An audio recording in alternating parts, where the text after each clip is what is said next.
Okay, so let's do a little bit of reflection here and think about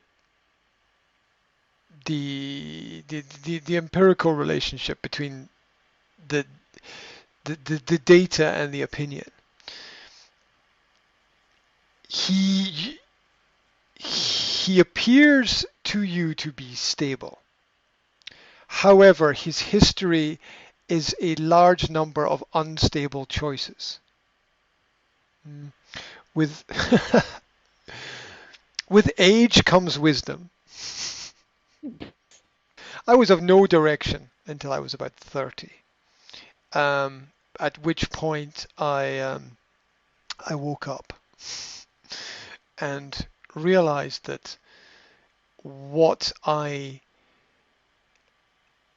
what I learned was nothing, and I had a lot to learn and a long way to go, and I had to do it all very quickly because I was behind where I should be if I wanted to have everything okay.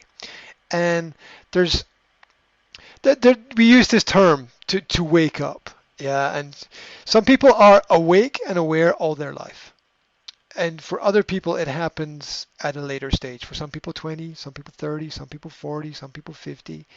Um, and it's interesting that in Christianity, there's this concept of rebirth. To be a born again Christian is sort of like this principle to wake up and realize that I was not as good a person as I could have been or should have been or would have been if I'd had the right opportunities to do things, and and a series of life experiences usually leads people to either you either go further down into hell or you turn around and make the long climb up and out.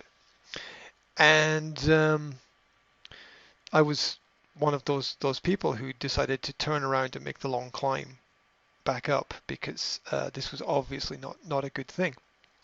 Um, and so I the idea that people can turn around or change doesn't I don't agree with that. I think that the base of the character is always there. It comes down to the quality of choices and decisions you make, which is usually relative to the people that you surround yourself with.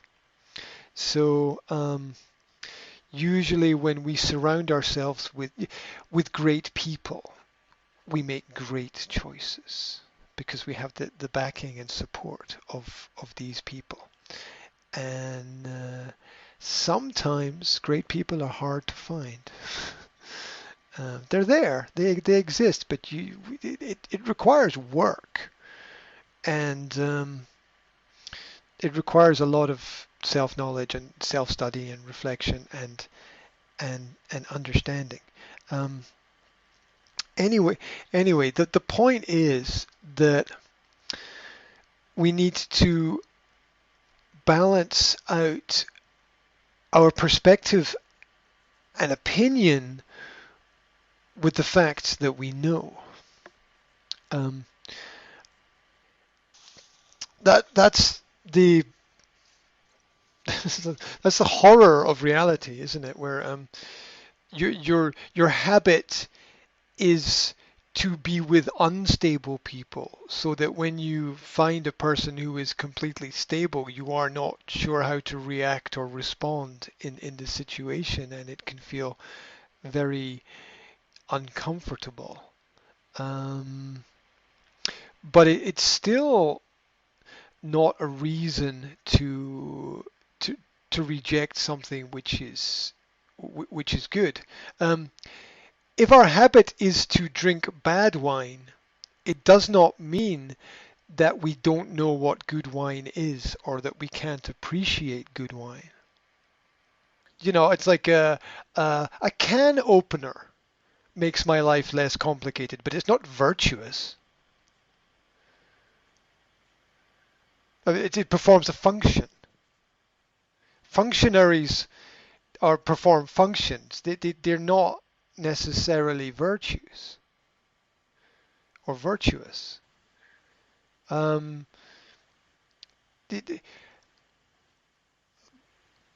Abusive people will generally be on time because it benefits them. Look, nasty people get on airplanes. They're able to arrive on time and get on the plane, right?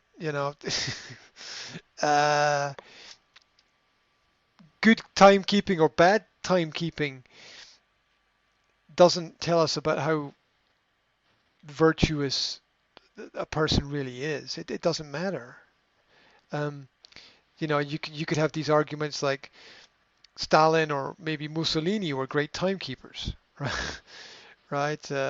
Well, probably because you can't run a military organization if you don't have precision. So being being precise is not the same as being good. That's that's No. that's what we want. That's the key that we want. Being precise is not the same as being good. Yeah, yeah, but like a car can be reliable, but that doesn't give it virtues. I mean, that's not a virtue. Um, that's it depends what the meeting is about. If both sides in a meeting have something very advantageous or positive to gain from the meeting, then they both arrive on time or in time for the meeting because life is short and things need to get done. And um, we can appreciate the fact that people are on time, but it doesn't change the quality of anything. The point is, where does your partner's lack of good judgment originate?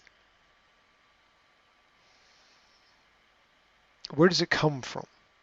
Yeah, there's two important questions actually. Number one, where does the bad judgment originate? Not how does it manifest itself, but where does it originate? And how is it going to affect the present and future relationship that you have? Because understanding the origin is to be able to see where you are going because life works in cycles. Nature and the universe function in circles and cycles.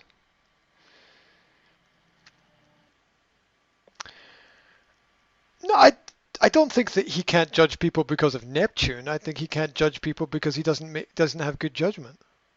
I don't think it's got really anything to do with the planet. I'm not disrespecting astrology or planetology uh, or elements of Scientology. I'm not disrespecting that because obviously the sun affects the earth. Obviously the moon affects the earth. Obviously the moon affects the women and the female cycle and the birth cycle and uh, hormones. And there's more things between heaven and earth than we will ever understand.